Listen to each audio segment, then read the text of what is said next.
ദക്ഷിണേന്ത്യയിലെ നടിമാർ ഫിറ്റ്നെസിൽ ശ്രദ്ധിക്കാറുണ്ടോ? ഇങ്ങനെ ചോദിക്കാൻ തന്നെ പാടില്ല അല്ലേ? കാരണം ഫിറ്റ്നെസിന്റെ കാര്യത്തിൽ മുന്നിൽ നിൽക്കുന്നതും ഏതറ്റം വരെ പോകുന്നതും ദക്ഷിണേന്ത്യൻ നടിമാരാണ്. നയൻതാര മുതൽ മലയാളത്തിൽ മമത മോഹൻദാസ് വരെ ഫിറ്റ്നെസിന്റെ കാര്യത്തിൽ വേറെ ലെവലാണ്. ഇനി അതിനു താഴേക്കുള്ള നടിമാർ എടുത്താലും ഫിറ്റ്നെസിലും ബോഡി ബിൽഡിംഗിലും വരെ താൽപര്യപ്പെടുന്നവരുണ്ട്. സൂര്യയുടെ നായികയായി എതിരിക്കും തുണൈന്തവൻ എന്ന ചിത്രത്തിലൂടെ തമിഴ് സിനിമാ ലോകത്തിന്റെ മനസ്സ് കവർന്ന നായികയാണ് പ്രിയങ്ക മോഹൻ. നിരവധി സൂപ്പർ താര ചിത്രങ്ങളുടെ ഭാഗമാണ് അവർ. നടിയുടെ ഫിറ്റ്നസ് ടിപ്പുകൾ ഇപ്പോൾ വൈറലാണ്. അവ എന്തൊക്കെയാണെന്ന് നോക്കാം. ധരിക്കുന്ന മേക്കപ്പ് മുതൽ കഴിക്കുന്ന ഭക്ഷണത്തിൽ വരെ നടി പ്രിയങ്ക മോഹന് വളരെയധികം ശ്രദ്ധയുണ്ട്. അതുകൊണ്ട് ഒന്നും അമിതമാവാതെ നോക്കുന്നതാണ് നടിയുടെ ശൈലി. മറ്റ് നടിമാരിൽ നിന്ന് വ്യത്യസ്തമാണ് ഈ രീതി. ഭക്ഷണത്തിൽ മാത്രമല്ല, മികച്ച വർക്കൌട്ടിലും നടി ശ്രദ്ധിക്കുന്നുണ്ട്. നിത്യേന വർക്കൌട്ട് പ്രിയങ്കയ്ക്ക് മസ്റ്റാണ്. ഹൈ ഇന്റൻസിറ്റി ഇന്റർവെൽ ട്രെയിനിംഗ് അഥവാ HIIT ആണ് പ്രിയങ്കയുടെ പ്രധാന വർക്കൌട്ട്. ഇതിൽ തന്നെ അവരുടെ വർക്കൌട്ട് കഠിനമാണെന്ന് വ്യക്തമാണ്. യോഗയും ഫങ്ഷണൽ വ്യായാമങ്ങളും അതുപോലെ ഫിറ്റ്നസ് പ്രോഗ്രാമിൽ പ്രിയങ്ക ഉൾപ്പെടുത്തിയിട്ടുണ്ട്. ശരീരചംക്രമണത്തെ നല്ല രീതിയിൽ മുന്നോട്ട് കൊണ്ടുപോകാൻ പ്രിയങ്കയെ ഇവ സഹായിക്കും. കലോറികൾ കുറക്കാനും കാർഡിയോവാസ്കുലർ ആരോഗ്യത്തെ ശക്തമാക്കാനും പ്രിയങ്കയുടെ വർക്കൌട്ട് കൊണ്ട് സാധിക്കും. ശരീരഭാരം കുറയ്ക്കാനും പൊണ്ണത്തടി ഇല്ലാതാക്കാനും യോഗയാണ് പ്രധാനപ്പെട്ടതെന്ന് പ്രിയങ്ക നേരത്തെ പറഞ്ഞതാണ്. തന്റെ ഫിറ്റ്നസിനും മാനസികാരോഗ്യത്തിനും പ്രധാന കാരണമായി പ്രിയങ്ക പറയുന്നത് യോഗയാണ്. നമ്മുടെ ശരീരത്തിൽ നിന്ന് സ്ട്രെസ്സിനെ നീക്കം ചെയ്യാനും യോഗ സഹായിക്കും. ഫ്ലെക്സിബിലിറ്റി അടക്കമുള്ള കാര്യങ്ങളും വർദ്ധിക്കുമെന്ന് പ്രിയങ്ക പറയുന്നു. അനാരോഗ്യപ്രദമായ ഭക്ഷണമൊന്നും പ്രിയങ്കയുടെ ജീവിതത്തിൽ ഇല്ല. പോഷകസമൃദ്ധമായ ഭക്ഷണത്തിനാണ് അവർ പ്രാധാന്യം നൽകുന്നത്. നട്ട്സ്, വിത്തുകൾ, ഗ്രീക്ക് യോഗട്ട്, പഴങ്ങൾ എന്നിവയാണ് ഭക്ഷണത്തിൽ ഉൾപ്പെടുത്തിയിരിക്കുന്നത്. അമിതമായി ഭക്ഷണം കഴിക്കുന്നതും അവരുടെ ശീലത്തിൽ ഇല്ല. അതുകൊണ്ട് അമിതഭാരത്തിന്റെ പ്രശ്നങ്ങളും പ്രിയങ്കയ്ക്കില്ല. ഭാരം അമിതമായി വർദ്ധിക്കാതിരിക്കാനും പ്രത്യേകം ശ്രദ്ധ നടിക്കുണ്ട്. സൗത്തിലെ പ്രധാനമായും തമിഴിലെ ക്യൂട്ട് യുവ നായികയാണ് പ്രിയങ്ക മോഹൻ. തെലുങ്കിൽ അഭിനയം തുടങ്ങിയ താരം ഇപ്പോൾ തമിഴിൽ സജീവമാണ്. തെലുങ്ക് യുവ സൂപ്പർ താരം നാനി നായകനായി എത്തുന്ന ഏറ്റവും പുതിയ ചിത്രമാണ് സൂര്യാസ് സാറ്റർഡേ. വിവേക് ആത്രേയ രചിച്ച് സംവിധാനം ചെയ്യുന്ന ഈ പാൻ ഇന്ത്യൻ ചിത്രത്തിൽ നായികയായി എത്തുന്നത് പ്രിയങ്ക മോഹനാണ്. ഇപ്പോഴിതാ ഡിവിവി എന്റർടൈൻമെന്റ് നിർമ്മിക്കുന്ന ഈ ചിത്രത്തിലെ പ്രിയങ്ക മോഹന്റെ ഫസ്റ്റ് ലുക്ക് റിലീസ് ചെയ്തിരിക്കുകയാണ്. ചാരുലത എന്നു പേരുള്ള ഒരു നിഷ്കളങ്കയായ പോലീസ് കഥാപാത്രമായാണ് പ്രിയങ്ക ഈ ചിത്രത്തിൽ വേഷമിടുന്നതെന്ന് പോസ്റ്റർ സൂചിപ്പിക്കുന്നു. സൂപ്പർ ഹിറ്റായ ഗ്യാങ് ലീഡറിന് ശേഷം വീണ്ടും നാനി, പ്രിയങ്ക മോഹൻ ടീം ഒന്നിക്കുന്ന ചിത്രം കൂടിയാണിത്. പ്രിയങ്ക വളരെ ശക്തമായ ഒരു വേഷം ചെയ്യുന്ന സൂര്യാസ് സാറ്റർഡേ ത്രില്ലടിപ്പിക്കുന്ന ഒരു ആക്ഷൻ അഡ്വഞ്ചർ ചിത്രമായാണ് വിവേക് ആത്രേയ ഒരുക്കുന്നത്. ഡിവിവി ദാനയ്യ, കല്യാൺ ദസരി എന്നിവർ ചേർന്ന് ഡിവിവി എന്റർടൈൻമെന്റിന്റെ ബാനറിൽ നിർമ്മിക്കുന്ന ഈ ബിഗ് ബഡ്ജറ്റ് ചിത്രത്തിലെ മറ്റൊരു നിർണായക കഥാപാത്രത്തിന് ജീവൻ പകരുന്നത് തമിഴ് സൂപ്പർ താരമായ SJ സൂര്യയാണ്. സായ് കുമാറും ഈ ചിത്രത്തിൽ അഭിനയിക്കുന്നുണ്ട്. മുരളി ജി ക്യാമറ ചലിപ്പിക്കുന്ന ഈ ചിത്രത്തിന് സംഗീതമൊരുക്കുന്നത് ജേക്സ് ബിജോയ് ആണ്. കാർത്തിക ശ്രീനിവാസ് എഡിറ്റിംഗ് നിർവഹിക്കുന്ന ഈ ചിത്രം തെലുങ്ക്, കന്നഡ, മലയാളം, തമിഴ്, ഹിന്ദി ഭാഷകളിലായി ഈ വർഷം ഓഗസ്റ്റ് 29 റിലീസ് ചെയ്യും. ഇപ്പോൾ അവസാനഘട്ട ചിത്രീകരണം നടക്കുന്ന ഈ ചിത്രത്തിനു വേണ്ടി സംഘട്ടന സംവിധാനം നിർവഹിക്കുന്നത് റാം ലക്ഷ്മൺ ടീമാണ്. ജീവിതത്തിലെ മോശം കാലത്തെ താൻ അതിജീവിച്ചതും ജീവിതത്തെ പുതുക്കിപ്പണിയാൻ പഠിച്ചതും യാത്രകൾ നൽകിയ പാഠങ്ങളിലൂടെയും അനുഭവങ്ങളിലൂടെയുമാണെന്നാണ് തെന്നിന്ത്യയുടെ പ്രിയ നായിക അമല പോൾ പറയുന്നത്. ജീവിതത്തിലെ ഏറ്റവും നിർണായകമായ തീരുമാനം എടുക്കും മുമ്പായിരുന്നു അമലയുടെ ഹിമാലയൻ ട്രക്കിംഗ്. ആ യാത്രയാണ് അമലയുടെ ജീവിതം അപ്പാടെ മാറ്റിമറിച്ചത്. ആ യാത്രയെക്കുറിച്ചും ആ യാത്ര സമ്മാനിച്ച അനുഭവങ്ങളെക്കുറിച്ചും അമല ആദ്യമായി മനസ്സ് തുറന്നത്. നടി അമല പോൾ വിവാഹിതയാകുന്നു. അമലയുടെ സുഹൃത്ത് ജഗത് ദേശായി ഇൻസ്റ്റഗ്രാമിൽ പങ്കുവച്ചതാണ് ഇത്. അമലയെ പ്രപ്പോസ് ചെയ്യുന്ന വീഡിയോയാണ് ജഗത് ഇൻസ്റ്റഗ്രാമിൽ പങ്കുവച്ചത്. ജിപ്സി ക്യൂനിയസ് പറഞ്ഞു എന്ന ക്യാപ്ഷന് വെഡ്ഡിംഗ് ബെൽസ് എന്ന ഹാഷ്ടാഗോടെ ജഗത് പോസ്റ്റ് ചെയ്തിട്ടുണ്ട്. ജഗത്തിന്റെ പ്രപ്പോസൽ സ്വീകരിച്ച അമല അദ്ദേഹത്തിന് സ്നേഹചുംബനം നൽകുന്നതും വീഡിയോയിലുണ്ട്. വീഡിയോയ്ക്ക് താഴെ നിരവധി പേരാണ് ആശംസയുമായി എത്തുന്നത്. നേരത്തെ ജഗത് ദേശായി അമല പോളിനൊപ്പമുള്ള ചിത്രം പോസ്റ്റ് ചെയ്തിരുന്നു. അപ്പോൾ തന്നെ ഇരുവരും പ്രണയത്തിലാണ് എന്ന് വാർത്തകൾ വന്നിരുന്നു. 2014 തമിഴ് സംവിധായകൻ എൽ വിജയിയെ അമല വിവാഹം കഴിച്ചിരുന്നു. എന്നാൽ പിന്നീട് ഇവർ വിവാഹമോചനം നേടി. തലൈവ എന്ന വിജയ് സംവിധാനം ചെയ്ത ദളപതി ചിത്രത്തിന്റെ സെറ്റിൽ വച്ചാണ് ഇരുവരും പ്രണയത്തിലായത്. തുടർന്ന് വളരെ മാധ്യമ ശ്രദ്ധ നേടിയതായിരുന്നു ഇവരുടെ വിവാഹം. എന്നാൽ പിന്നാലെ വിവാഹമോചന വാർത്തയും എത്തി. ആക്കാലത്ത് സംവിധായകന് വിജയിയുടെ കുടുംബം അമലയ്ക്കെതിരെ രംഗത്ത് എത്തിയിരുന്നു. എന്നാൽ വിവാഹമോചനം സംബന്ധിച്ച് അമല ഒന്നും വ്യക്തമാക്കിയിരുന്നില്ല. 2009 ലാൽ ജോസിന്റെ നീലതാമരയിലൂടെ ചലച്ചിത്ര രംഗത്ത് എത്തിയ അമല പോൾ പിന്നീട് തമിഴിൽ ശ്രദ്ധേയ വേഷങ്ങൾ ചെയ്യുകയായിരുന്നു. 2010 ഇറങ്ങിയ മൈനയാണ് അമല പോളിന്റെ കരിയറിൽ വഴിത്തിരിവായത്. തമിഴിലും തെലുങ്കിലും മലയാളത്തിലും തിരക്കേറിയ നടിയാണ് അമല പോൾ. അടുത്ത കാലത്തായി സിനിമ രംഗത്ത് നിന്നും കുറച്ച് ചിത്രങ്ങൾ മാത്രമാണ് അമല ചെയ്യുന്നത്. അതേസമയം അമല സോഷ്യൽ മീഡിയയിൽ സജീവമാണ്. സിനിമാനടിയുടെ കടുംകളർ ജീവിതത്തോട് അമല പോൾ ബൈ ബൈ പറഞ്ഞിരിക്കുന്നു. വിജയം തേടിയുള്ള മത്സര ഓട്ടങ്ങൾക്ക് അമല ഇനിയില്ല. വിജയ ഫോർമുലകൾക്കും താരപ്പകിട്ടുകൾക്കും പിന്നാലെ അലയാനുമില്ല. ഞാനെന്ന വ്യക്തി എവിടെയോ മറഞ്ഞുപോയിരുന്നു. അതു ഞാൻ തിരികെ പിടിച്ചു ചമയങ്ങളിച്ച് അമല പറയുന്നു. സിനിമയിലല്ലാതെ മേക്കപ്പ് പോലും അണിയില്ല. ബെൻസ് കാറും ആഡംബര ജീവിതവുമൊന്നും വേണ്ട. പുതുച്ചേരിയിൽ സമാധാനത്തോടെ ജീവിക്കുന്നു. ഓട്ടങ്ങൾക്ക് അമല ഇനിയില്ല. വിജയ ഫോർമുലകൾക്കും താരപ്പകിട്ടുകൾക്കും പിന്നാലെ അലയാനുമില്ല. ഞാനെന്ന വ്യക്തി എവിടെയോ മറഞ്ഞുപോയിരുന്നു. അതു ഞാൻ തിരികെ പിടിച്ചു ചമയങ്ങളിച്ച് അമല പറയുന്നു. സിനിമയിലല്ലാതെ മേക്കപ്പ് പോലും അണിയില്ല. ബെൻസ് കാറും ആഡംബര ജീവിതവുമൊന്നും വേണ്ട. പുതുച്ചേരിയിൽ സമാധാനത്തോടെ ജീവിക്കുന്നു. വൈകിട്ട് എന്നും കടൽ തീരത്തു പോകും. തിരനുരഞ്ഞ നനഞ്ഞ മണ്ണിലൂടെ തന്റെ പ്രിയപ്പെട്ടവൻ കൈപിടിച്ച് അമല പോൾ പുതിയ ജീവിതത്തിന്റെ തരിമണിൽ കാലമർത്തി നടക്കുന്നു. കലാപരമായി ജീവിക്കാനും ക്രിയേറ്റീവായി അഭിനയിക്കാനും സ്പേസ് ഉള്ള സിനിമകളിലൂടെ സ്ക്രീനിലെത്തുന്നു. നടിയും നടിയുടെ ജീവിതവും തമ്മിലുള്ള അകലങ്ങളെക്കുറിച്ച് കൃത്യമായ ബോധ്യത്തിലാണ് അമലയുടെ വാക്കുകൾ. തമിഴകത്തെ പിടിച്ചുകുലുക്കിയ ആടൈ സിനിമയെ തോളിലേറ്റിയ നായിക അമല പോൾ പുതിയ നിശ്ചയദാർഢ്യങ്ങളെക്കുറിച്ച് സംസാരിക്കുന്നു. വിജയുമായുള്ള സംവിധായകൻ എൽ വിജയ് വിവാഹമോചനം എന്നെ ശരിക്കും ഒലിച്ചിരുന്നു. ഒരുപാട് കുറ്റപ്പെടുത്തലുകൾ ഞാൻ കേട്ടു. എനിക്ക് 24 വയസ്സ്. ഞാൻ ദുർബലയായാൽ അതെന്റെ കുടുംബത്തെ കൂടുതൽ ദുർബലപ്പെടുത്തുമെന്ന് തോന്നി. അങ്ങനെയാണ് ഹിമാലയൻ യാത്ര പോകാൻ തീരുമാനിച്ചത്. 110 കിലോമീറ്ററാണ് ഖിർഗംഗ് ട്രെക്കിംഗ്. ഹിമാചൽ പ്രദേശിലെ പാർവതി ശിഖരത്തിലാണ് ഖിർഗംഗ്. ശിവനും പാർവതിയും ജീവിച്ച മണ്ണ്. എന്റെ ഒപ്പം അടുത്ത കൂട്ടുകാരിയുണ്ടായിരുന്നു. ട്രെക്കിംഗ് ഒന്നും നടത്തി പരിചയമില്ല. നമ്മുടെ ഒരു പായ്ക്കിംഗ് രീതിയനുസരിച്ച് ബാക്ക് പായ്ക്കിൽ മേക്കപ്പ് സാധനങ്ങളും ഷൂസും ചെരിപ്പുമെല്ലാം കുത്തിനിറച്ചു.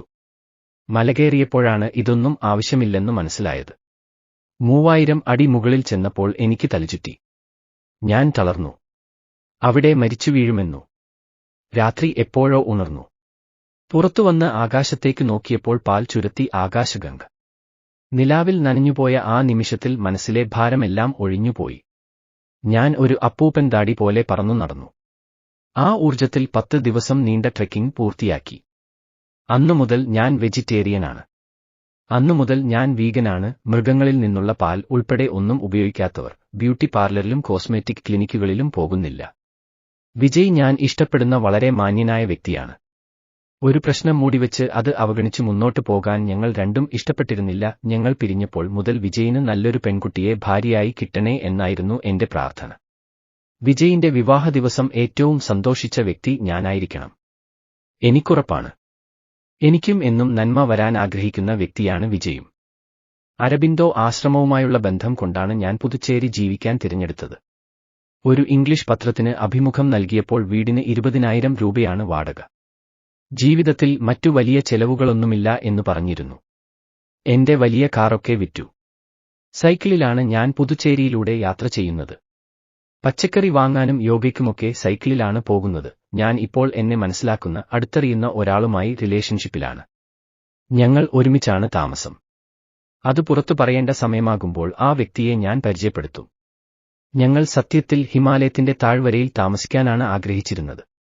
എന്നാൽ സിനിമയിൽ നിൽക്കണം എന്ന ആഗ്രഹമുള്ളതുകൊണ്ടാണ് പുതുച്ചേരി തിരഞ്ഞെടുത്തത്. അത് നിങ്ങളുടെ മനോഭാവത്തിന്റെ മാത്രം പ്രശ്നമാണ്. ഈ ലോകത്ത് എന്താണ് നിങ്ങളുടെ നിയന്ത്രണത്തിലുള്ളത്? ഞാൻ ഒരു മിഡിൽ ക്ലാസ് ഫാമിലിയിൽ നിന്നു വന്നു നടിയായി. വിജയിക്കുന്നവരുടേതു മാത്രമാണ് മാതൃകയാക്കേണ്ട ജീവിതം എന്ന മനോഭാവം ഞാൻ മാറ്റി. അങ്ങനെ ജീവിച്ച നാളുകളിൽ എന്റെ ആത്മാവ് എവിടെയോ നഷ്ടമായിരുന്നു. രത്നകുമാർ എന്ന സംവിധായകൻ ആടയുടെ കഥ പറയുമ്പോൾ ഞാൻ പറഞ്ഞത് നമുക്കിതൊരു ടീം വർക്കായി ചെയ്യണമെന്നാണ്. പരമാവധി 15 പേർ. അവർ എനിക്കൊരു സുരക്ഷാ കവചം തന്നെ തീർത്തു. ഞാൻ പേരിനും പണത്തിനും വേണ്ടി ചെയ്ത സിനിമയല്ല ആടൈ. സത്യത്തിൽ എന്റെ പകുതി പ്രതിഫലം തിരികെ നൽകി റിലീസിന് വേണ്ടി സഹായിക്കുകയാണുണ്ടായത്. സിനിമ സമ്മതിച്ച ശേഷമാണ് ഞാൻ അമ്മയോടും പപ്പയോടും പറഞ്ഞത്. നല്ല കഥയാണല്ലോ അല്ലേ എന്നാണ് അവർ നിഷ്കളങ്കമായി ചോദിച്ചത്. ആ യാത്രയിലാണ് ജീവിതത്തിലെ ഏറ്റവും നിർണായകമായ തീരുമാനം എടുത്തത്. അമല പോൾ ആദ്യമായി തുറന്നു പറയുന്നു. ട്രെക്കിങ്ങിനാണ് പോകുന്നതെന്ന് പപ്പയെയും മമ്മിയെയും അറിയിച്ചില്ല. പറഞ്ഞാൽ സമ്മതിച്ചില്ലെങ്കിലോ എന്ന് പേടി. 1000 അടി ഉയരം, പ്രതിസന്ധികളുടെ മലനിരകളാണ് മുന്നിൽ. മലയാറ്റൂർ മല കയറിയ പരിചയമേ എനിക്കുണ്ടായിരുന്നു. ഒരു ബാഗ് നിറച്ച് സാധനങ്ങളുമായാണ് റിയൽ കീർഗംഗയിൽ എത്തിയപ്പോൾ കേരളംലായി ഈ മാവും കൊണ്ട് മുന്നോട്ടു പോകാനാവില്ല. അത്യാവശ്യ സാധനങ്ങൾ മാത്രം എടുത്ത് ബാക്കിയെല്ലാം ഉപേക്ഷിച്ചു. അവിടെ നിന്ന് 12 കിലോമീറ്റർ അകലെയുള്ള തുണ്ട് ക്യാമ്പിലേക്ക് എത്തിയപ്പോഴേക്കും ഇരുട്ടു പരന്നിരുന്നു. അതൊരു വല്ലാത്ത രാത്രിയായിരുന്നു. ഓക്സിജൻ കിട്ടാതെ ബുദ്ധിമുട്ടി തിരിച്ചു പോവാം എന്ന് തോന്നി. രാത്രി സ്ലീപ്പി ബാഗിൽ ഉറങ്ങാൻ കിടന്നപ്പോൾ ദുസ്വപ്നങ്ങളുടെ നീണ്ട നിര തന്നെയാണ് വന്നത്. ആ ഒന്റിനുള്ളിൽ കൂടുണ്ടസം കിട്ടാതെ പിടയുന്നെന്ന് സ്വപ്നം കണ്ട് അലറി വിളിച്ചാണ് എനീറ്റൽമെന്റിൽ നിന്ന് പുറത്തേക്കിറങ്ങി. ആകാശത്തേക്ക് നോക്കിയപ്പോൾ വലിയ നക്ഷത്രക്കൂട്ടം കൈനീട്ടി തൊടാനാകും എന്ന് തോന്നി. അതുവരെ ഉണ്ടമായിരുന്ന തൂക്കാനുള്ള ബുദ്ധിമുട്ട് നിമിഷനേരം കൊണ്ട് ഇല്ലാതായി. രാവിലെ നോക്കിയപ്പോഴാണ് ഭൂമിയിലെ വെള്ളപുതപ്പെട്ട മലനിരകൾ. അതിൽ 3 വെള്ളച്ചാട്ടം ഒരുമിച്ചുണ്ടായിരുന്ന. ചിലർ ട്രെയിൻ നിർത്തി തിരിച്ചുപോയി. യാത്രയായിരുന്നു. ഒരു ദിവസം മലകയറി തളർന്നു നിൽക്കുകയായിരുന്നു. പെട്ടെന്നാണ് വലിയ ശബ്ദം കേട്ടത്. മലയിടിഞ്ഞ് വലിയ പാറക്കല്ലുകൾ ഉരുണ്ടുവരുന്നു. ഭാഗ്യത്തിനാണ് രക്ഷപ്പെട്ടത്. മണാലി വരെയുള്ള ആ ട്രെയിൻ എത്ര വർഷം കഴിഞ്ഞാലും മനസ്സിൽ നിന്നുമായില്ല. ഒന്ന് കണ്ണടച്ചിരുന്നാൽ മതി. ആ 10 ദിവസം ജീവിതത്തിലെ ഏറ്റവും നിർണായകമായ തീരുമാനമെടുക്കുന്നതിന് തൊട്ടുമുമ്പായിരുന്നു. ആ ഹിമാലയൻ കേക്കിന് മുന്നിൽ 2 വഴികളുണ്ടായിരുന്നു. എന്ന് തിരഞ്ഞെടുക്കണം എന്നൊരു സംശയം തീർക്കാനായിരുന്നു യാത്രയ്ക്കൊടുവിൽ. അന്ന് മറ്റുള്ളവരെ ആശ്രയിച്ച് ജീവിക്കുന്ന ഒരാളായിരുന്നു ഞാൻ. ഇടയ്ക്കെപ്പോഴോ വച്ച് എനിക്ക് എന്നെ തന്നെ നഷ്ടപ്പെട്ടു. ഞാൻ ആരാകാനാണോ ആഗ്രഹിച്ചത് അതിൽ നിന്നു പിന്നോട്ടു പോയിരുന്നു. ഒറ്റയ്ക്ക് ജീവിക്കാൻ ആകുമോ? അതെല്ലാം ആ യാത്രയോടെ മാറിപ്പോകുമ്പോൾ ഞാനും ഒരുപാട് സംസാരിച്ചു. ഒടുവിൽ നിർണായകമായ ആ തീരുമാനം ഉണ്ടായത്. നാളെ എന്താകണമെന്ന് തിരിച്ചറിയാൻ ആ യാത്ര സഹായിച്ചു. അതോടെ എന്നോട് കൂടുതൽ സ്നേഹമുള്ള അമലയായി മാറി. കാഴ്ചപ്പാടുകൾ മദറി. ഇന്നു ഞാൻ പുതിയ ജീവിതത്തിൽ എന്താണ് വേണ്ടത് എന്നതിനേക്കാൾ എന്താ വേണ്ടാത്തത് എന്ന് ഇപ്പോൾ നന്നായിട്ടറിയാം. എനിക്ക് എന്നെക്കുറിച്ച് കുറച്ചുകൂടി വ്യക്തത കിട്ടി. ഓരോ ദിവസവും ഞാൻ മാറിക്കൊണ്ടിരിക്കുകയാണ്. എന്റെ മുൻഗണനകൾ മാറി. ഞാനിപ്പോൾ കൂടുതൽ സംസാരിക്കുന്നത് ജീവിതത്തെക്കുറിച്ചാണ്. യാത്രകളിലായാൽ പോലും പുതിയ ആളുകളെ പരിചയപ്പെടാനും അവരുടെ ജീവിതാനുഭവങ്ങൾ മനസ്സിലാക്കാനും ഒരുപാട് പുസ്തകങ്ങൾ വായിക്കുന്നു, സിനിമകൾ കാണുന്നു. ആഘോഷത്തിൽ മുത്തിയ കുളിക്കാലമൊന്നുമല്ല. എന്റെ എല്ലാ സുഖസൗകര്യങ്ങളും അനുസരിച്ച് വളർന്നു വന്ന ഒരാളുമല്ല. അതുകൊണ്ടുതന്നെ ചെറുപ്പം മുതൽക്കേ മാനസികമായി കരുത്തുള്ള കൂട്ടി തന്നെയായിരുന്നു. തീരുമാനമെടുക്കാനും എടുത്ത തീരുമാനത്തിൽ തീരുമാനത്തിന് ഉറച്ചുനിന്നുള്ള കഴിവ് കൂവിക്കാലം ഇയാളെ ഉണ്ടായിരുന്നു. അതാണ് എന്റെ ബലം എന്ന് തോന്നിയിരുന്നു. ജീവിതത്തിൽ തീരുമാനമെടുക്കേണ്ട സാഹചര്യങ്ങളുണ്ടാ നടപ്പാക്കുകയും കൂതുമായി തന്നെ ചെയ്തിട്ടുണ്ട്.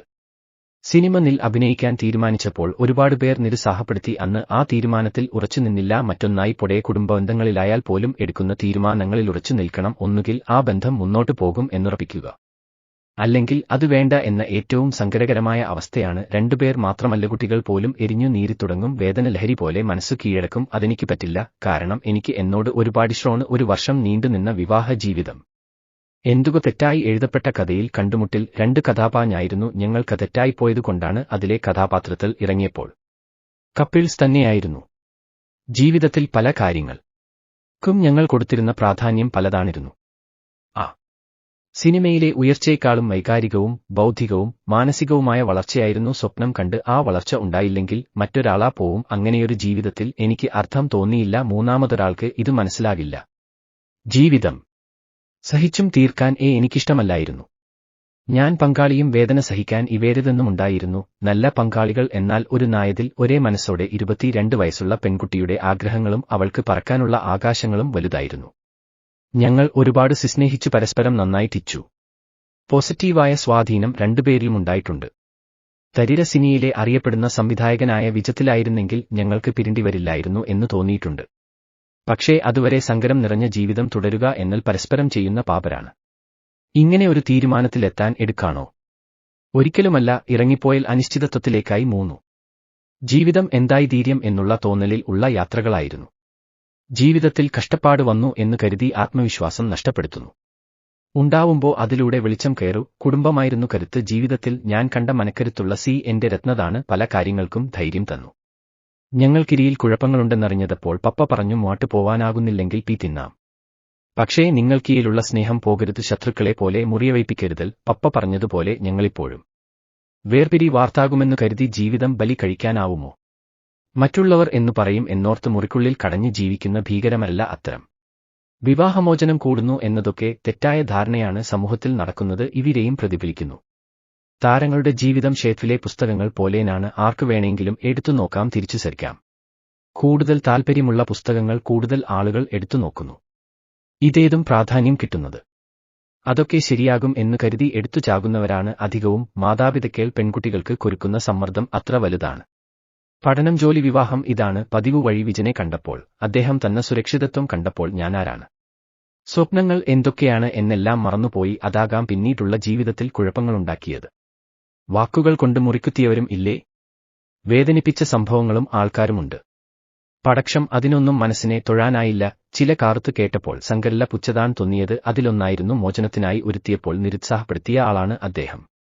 അരപ്പാഴും നോക്ക് സമൂഹം പുരുഷനെയല്ല, എനിക്കാണ് പുതിയൊരു ബന്ധമുണ്ടായെന്നു. ഞാൻ ധരിച്ചത് എനിക്ക് ഇഷ്ടമുള്ള വസ്ത്രം. എന്തെങ്കിലും പ്രശ്നമുണ്ടെന്ന് കരുതുന്നില്ല. അമല പോൾ. വസ്ത്രധാരണത്തിനെതിരെ വിമർശനം ഉന്നയിച്ച കാസക്ക് മറുപടിയുമായി നടി അമല പോൾ. തനിക്ക് ഇഷ്ടപ്പെട്ട വസ്ത്രമാണ് താൻ ധരിച്ചതെന്ന് നടി വ്യക്തമാക്കി. ആ വസ്ത്രത്തിന് എന്തെങ്കിലും പ്രശ്നമുണ്ടെന്നോ ഉചിതമല്ലാത്തതാണെന്നോ കരുതുന്നില്ല. ചിലപ്പോൾ അത് ക്യാമറയിൽ കാണിച്ചിരിക്കുന്ന വിധം അനുചിതമായിരിക്കും. എങ്ങനെയാണ് വസ്ത്രം പ്രദർശിപ്പിക്കപ്പെട്ടത് എന്ന കാര്യം എന്റെ നിയന്ത്രണത്തിലല്ലോ. നിങ്ങൾ നിങ്ങളായിരിക്കുക എന്ന സന്ദേശമാണ് കോളേജിൽ പോകുമ്പോൾ എനിക്ക് നൽകാനുള്ളതെന്നും അമല പോൾ വ്യക്തമാക്കി. കോട്ട മധുവിനെപ്പോലെ തന്നെ ശക്തയായ പ്രമീള, അപർണ ബാലമുരളി അഭിമുഖം. ഷാജി കൈലാസ് ഒരിടവേളയ്ക്കു ശേഷം വീണ്ടും മാസ് പടങ്ങളുമായി എത്തുന്നത് ഒട്ടേറെ പുതുമകളുമായിട്ടാണ്. തിരുവനന്തപുരത്തിന്റെ ഗുണ്ടാ കുടിപ്പകയുടെ ചരിത്രം പറയുന്ന കാപ്പയും വ്യത്യസ്തത കൊണ്ട് ശ്രദ്ധ നേടുകയാണ്. ചിത്രത്തിന്റെ നെടുംതൂണുകളായി 2 സ്ത്രീകഥാപാത്രങ്ങളെ അവതരിപ്പിച്ചു എന്നതാണ് കാപ്പയിൽ ശ്രദ്ധേയമായത്. തേച്ചുവടി പോലെയാക്കിയ വെള്ള ഡബിൾ പോക്കറ്റ് ഷർട്ടിനും കറുത്ത പൊട്ടിനും പിന്നിൽ കൊട്ട മധു തന്റെ ജീവിതം മാറ്റിയെഴുതാൻ ശ്രമിക്കുമ്പോൾ മധുവിന് പിന്തുണയുമായി ഉൾക്കരുത്തുള്ള പ്രമീള എന്ന ഭാര്യയുണ്ട്. കരുത്തരായ നിരവധി സ്ത്രീകഥാപാത്രങ്ങളെ അവതരിപ്പിച്ച ദേശീയ അവാർഡ് ജേതാവ് അപർണ ബാലമുരളിയാണ് കൊട്ട മധുവിന്റെ പ്രമീളയായി എത്തിയത്. ചെറുപ്പം മുതൽ ആസ്വദിച്ച നിരവധി സിനിമകളുടെ അമരക്കാരനായ ഷാജി കൈലാസിന്റെ ചിത്രത്തിൽ നായികയായ സന്തോഷം പങ്കുവച്ചുകൊണ്ട് അപർണ ബാലമുരളി. സിനിമയിൽ ഉള്ള 2 സ്ത്രീകളും ശക്തമായ കഥാപാത്രങ്ങളാണ്. അങ്ങനെ ഒരു കഥാപാത്രം ചെയ്യാൻ കഴിഞ്ഞതിൽ എനിക്കും വളരെ സന്തോഷമായി. കാപ്പയുടെ കഥ വളരെ ശക്തമാണ്. ഇന്ദുഗോപൻ ചേട്ടന്റെ ഏറ്റവും നല്ല കഥകളിൽ ഒന്നാണ്. കഥ വായിച്ചപ്പോൾ തന്നെ എനിക്ക് കഥാപാത്രത്തെ ഇഷ്ടപ്പെട്ടിരുന്നു. നായകനെ പോലെ തന്നെ പ്രാധാന്യമുള്ള കഥാപാത്രമാണ് പ്രമീള. അതുപോലെ തന്നെ ബിനു എന്ന കഥാപാത്രവും വളരെ ശക്തയായ സ്ത്രീയാണ്. പ്രമീളയ്ക്ക് നല്ല പ്രതികരണങ്ങൾ കിട്ടുന്നുണ്ട്. ഇപ്പോൾ സ്ത്രീ കഥാപാത്രങ്ങൾക്ക് പ്രാധാന്യമുള്ള ഒരുപാട് സിനിമകൾ വരുന്നുണ്ട്. ജയ ജയ ജയ ജയ ഹേ, എന്റെ തന്നെ സിനിമ, ഇനി ഉത്തരം തുടങ്ങി നിരവധി ചിത്രങ്ങൾ വന്നുകഴിഞ്ഞു. ഞാൻ അഭിനയിക്കുന്ന ഒട്ടുമിക്ക സിനിമകളും സ്ത്രീ പ്രാധാന്യം ഉള്ളതാണ്. സിനിമ നന്നായി മാറുന്നുണ്ട്. മലയാളത്തിലാണ് അത്തരത്തിൽ നല്ലൊരു മാറ്റം വന്നിട്ടുള്ളത്. കാപ്പ പോലെ ഒരു സിനിമയിൽ നമ്മൾ ഒരിക്കലും പ്രതീക്ഷിക്കാത്തതാണ് ഇത്തരമൊരു സ്ത്രീ കഥാപാത്രം. രാജു ചേട്ടന്റെ സിനിമയാണ്. അതിൽ രാജു ചേട്ടനെ തന്നെയാണ് എല്ലാവരും കാണാൻ വരുന്നത്. കാപ്പ പോലെ ഒരു സിനിമയിൽ നമ്മൾ ഒരിക്കലും പ്രതീക്ഷിക്കാത്തതാണ് ഇത്തരമൊരു സ്ത്രീ കഥാപാത്രം. രാജു ചേട്ടന്റെ സിനിമയാണ്. അതിൽ രാജു ചേട്ടനെ തന്നെയാണ് എല്ലാവരും കാണാൻ വരുന്നത്. ഇന്ദുഗോപൻ ചേട്ടൻ എഴുതിയ ശംഖുമുഖി കഥയിൽ ഉള്ളതുപോലെ തന്നെയാണ് സിനിമ എടുത്തിരിക്കുന്നത്. ഇന്ദുഗോപൻ ചേട്ടൻ എഴുതിവച്ചതിനൊപ്പം എല്ലാവരും ഒരുപോലെ നിൽക്കുകയും ഷാജി സർ ഏറ്റവും മനോഹരമായി ചിത്രീകരിക്കുകയും ചെയ്തു. ഇത് ഒരു കൂട്ടായ്മയുടെ സിനിമയാണ്. വളരെ സന്തോഷപൂർവ്വമാണ് ഞാൻ ഈ സിനിമയിൽ അഭിനയിച്ചത്. പടം ആളുകൾ ഏറ്റെടുക്കുന്നത് കാണുമ്പോൾ സന്തോഷമുണ്ട്. കൊട്ട മധു എന്ന രാജു ചേട്ടന്റെ കഥാപാത്രം അദ്ദേഹം വളരെ മനോഹരമായി ചെയ്തിട്ടുണ്ട്.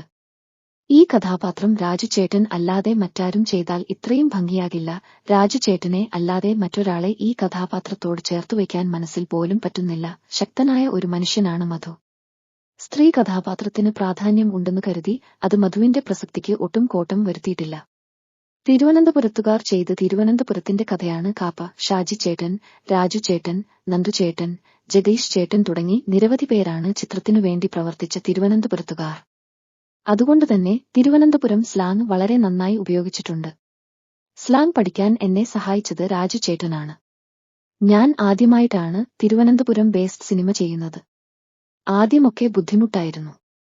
ചില വാക്കുകൾ വളരെ വ്യത്യസ്തമായിട്ടാണ് പറയുന്നത്. പക്ഷേ പറഞ്ഞു വന്നപ്പോൾ വാചകങ്ങളുടെ ഘടന ഒന്നു മാറ്റിയാൽ മതി എന്നു മനസ്സിലായി. പിന്നെ എളുപ്പമായി. വലിയ കുഴപ്പമില്ലാതെ ചെയ്യാൻ പറ്റി എന്ന് തോന്നുന്നു. ആദ്യമൊക്കെ ബുദ്ധിമുട്ടായിരുന്നു. ചില വാക്കുകൾ വളരെ വ്യത്യസ്തമായിട്ടാണ് പറയുന്നത്. പക്ഷേ പറഞ്ഞു വന്നപ്പോൾ വാചകങ്ങളുടെ ഘടന ഒന്നു മാറ്റിയാൽ മതി എന്നു മനസ്സിലായി. പിന്നെ എളുപ്പമായി. വലിയ കുഴപ്പമില്ലാതെ ചെയ്യാൻ പറ്റി എന്ന് തോന്നുന്നു. ഭാഷ വളരെ നന്നായി ഉപയോഗിക്കാൻ കഴിയുന്നവർ അഭിനയിച്ചത് സിനിമയുടെ പ്ലസ് പോയിന്റായി. ഷാജി സാറിന്റെ സിനിമകൾ കുഞ്ഞുനാൾ മുതൽ കാണുന്നതാണ്. ഇപ്പോഴും യൂട്യൂബിൽ ഷാജി സാറിന്റെ സിനിമകൾ കാണാറുണ്ട്. വളരെ നല്ല തിയേറ്റർ അനുഭവം തന്നിട്ടുള്ള ഫിലിം മേക്കർ ആണ് ഷാജി സർ. അദ്ദേഹത്തിന്റെ സിനിമയുടെ ഭാഗമായത് എന്നെ സംബന്ധിച്ചത് വലിയ ഭാഗ്യമാണ്. ഈ സിനിമ ഷാജി സാറിന്റെ പുതിയൊരു സ്റ്റൈൽ ഓഫ് മേക്കിംഗ് ആണ്. ഇത്രയധികം അനുഭവപരിചയമുള്ള താരങ്ങൾ അഭിനയിക്കുന്ന കാപ്പ പോലൊരു സിനിമയിൽ അഭിനയിച്ചത് ഒരു പഠനക്കളരി കൂടിയായിരുന്നു എനിക്ക്. ഒരുപാട് മഹത്തായ ചിത്രങ്ങൾ ചെയ്ത എക്സ്പീരിയൻസ് ഉള്ള ഷാജി സർ ഒരു പുതിയ സംവിധായകനെ പോലെ നമ്മളോടൊപ്പം ഇടപെടുകയും ഒരു തലക്കനവുമില്ലാതെ പെരുമാറുകയും ചെയ്തത് വേറിട്ട അനുഭവമായിരുന്നു. അദ്ദേഹത്തിന്റെ എക്സ്പീരിയൻസ് എന്റെ മുന്നിൽ വളരെ വലുതാണ്. ഞാൻ പേടിച്ചാണ് അദ്ദേഹത്തിന്റെ സെറ്റിൽ ചെന്നത്. പക്ഷേ അദ്ദേഹം നമ്മളിൽ ഒരാളായി മാറി വളരെ സൗമ്യമായി എല്ലാം പറഞ്ഞു തന്നു. അതോടെ ടെൻഷൻ എല്ലാം മാറി. അതുപോലെ ഷാജി സാറും ജോമോൻ ചേട്ടനും തമ്മിലുള്ള കോംബോ എനിക്ക് ഒരുപാട് ഇഷ്ടമായി. സിനിമയിൽ എല്ലാവർക്കും ന്യായമായ വേതനം നൽകണം എന്നാണ് ഞാൻ പറഞ്ഞത്. അത് സ്ത്രീയോ പുരുഷനോ എന്ന് നോക്കി കുറയ്ക്കാൻ പാടില്ല. ഞാൻ ഇത് പറഞ്ഞതിനു ശേഷം ഒരുപാട് പുതിയ ഫിലിം മേക്കേഴ്സുമായി ആരോഗ്യകരമായ ചർച്ചകൾ നടന്നിട്ടുണ്ട്. ഒരു വലിയ മാറ്റം കൊണ്ടുവരാൻ എനിക്ക് കഴിയുമെന്നൊന്നും ഞാൻ പറയുന്നില്ല. പക്ഷേ സ്ത്രീകൾക്കും അർഹമായ വേതനം നൽകണം എന്നുതന്നെയാണ് ഞാൻ പറയുന്നത്. ദേശീയ അവാർഡ് കിട്ടിയതിനു ശേഷം കരിയറിൽ ഒരു മാറ്റം വേണം എന്നൊക്കെ ഉണ്ടോ? അവാർഡ് കിട്ടിയതിൽ സന്തോഷമുണ്ട്. നമ്മൾ ചെയ്യുന്ന ജോലിക്ക് അംഗീകാരം കിട്ടുന്നത് നല്ലതു തന്നെയാണ്. അവാർഡ് കിട്ടുന്നതിനു മുൻപ് കമ്മിറ്റ് ചെയ്ത ചിത്രങ്ങളിലാണ് ഇപ്പോഴും അഭിനയിച്ചുകൊണ്ടിരിക്കുന്നത്. ഒരു കഥ എന്റെ മുന്നിൽ വരുമ്പോൾ ദേശീയ അവാർഡ് കിട്ടിയ ആള് എന്ന ഫാക്ടർ ഒന്നും ഞാൻ മുന്നോട്ട് വയ്ക്കില്ല. നല്ല കഥാപാത്രങ്ങൾ ചെയ്യുക. റായനിലെ കഥാപാത്രം എനിക്ക് വന്ന സർപ്രൈസിംഗ് കോളായിരുന്നു. ധൂമത്തിൽ അഭിനയിച്ചു കൊണ്ടിരിക്കുമ്പോഴാണ് റായൻ എന്ന ചിത്രത്തിലേക്കുള്ള കോൾ വരുന്നത് എന്ന് നടി അപർണ ബാലമുരളി.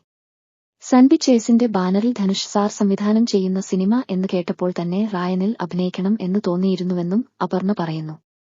ചിത്രത്തിൽ മേഖല എന്ന കഥാപാത്രത്തെയാണ് അപർണ അവതരിപ്പിക്കുന്നത്. കഥയും സിനിമയിലെ കഥാപാത്രത്തെക്കുറിച്ചും ധനുഷ് നേരിട്ട് വന്നാണ് പറഞ്ഞു തന്നത് എന്നും ഈ കഥാപാത്രം ചെയ്യണോ വേണ്ടയോ എന്ന തീരുമാനം തനിക്ക് അദ്ദേഹം വിട്ടുതരികയായിരുന്നുവെന്നും അപർണ ബാലമുരളി വണ്ടർവാൾ മീഡിയയ്ക്ക് നൽകിയ അഭിമുഖത്തിൽ പറഞ്ഞു. ധൂമം ഷൂട്ട് നടന്നുകൊണ്ടിരിക്കുന്ന സമയത്താണ് എനിക്ക് സൺ പിക്ചേഴ്സിന്റെ കോൾ വരുന്നത്. റായന്റെ എക്സിക്യൂട്ടീവ് പ്രൊഡ്യൂസറായ ശ്രേയസ് ആണ് വിളിച്ചത്. സൺ പിക്ചേഴ്സ്, ധനുഷ് എന്നിങ്ങനെ കുറെ വാക്കുകൾ കേൾക്കുന്നുണ്ടെങ്കിലും എനിക്ക് മനസ്സിലാകുന്നുണ്ടായിരുന്നില്ല. ഇത്ര ഡയറക്റ്റായിട്ട് ഒരു സിനിമയ്ക്ക് കോളുകൾ വരിക എന്നത് അങ്ങനെ പതിവില്ലല്ലോ. അത് വളരെ സർപ്രൈസിംഗ് കോൾ ആയിരുന്നു എനിക്ക്. ധനുഷ് സാർ ഡയറക്റ്റ് ചെയ്യാൻ പോകുന്ന പടം, ഒപ്പം സൺ പിക്ചേഴ്സ് പോലെ ഒരു ബാനർ എന്നൊക്കെ കേൾക്കുമ്പോൾ തന്നെ ഇതിനോട് യെസ് പറയണം എന്ന് മനസ്സിൽ ഉണ്ടായിരുന്നു. അതിനുശേഷം അദ്ദേഹം നേരിട്ട് വന്ന് എന്നോട് കഥ പറഞ്ഞു തന്നു. വളരെ രസമായിട്ടാണ് അദ്ദേഹം എന്റെ കഥാപാത്രത്തെക്കുറിച്ച് പറഞ്ഞു തന്നത്. അപ്പോഴേ ഞാൻ അതിൽ ഓക്കെയായിരുന്നു. എന്റെ കഥാപാത്രം എന്താണ് എന്നതിൽ അദ്ദേഹത്തിന് നല്ല കൃത്യതയുണ്ടായിരുന്നു. ഇത് ചെയ്യണോ വേണ്ടയോ എന്ന തീരുമാനം മുഴുവനായും അദ്ദേഹം എനിക്ക് വിട്ടുതരികയാണ് ഉണ്ടായത്.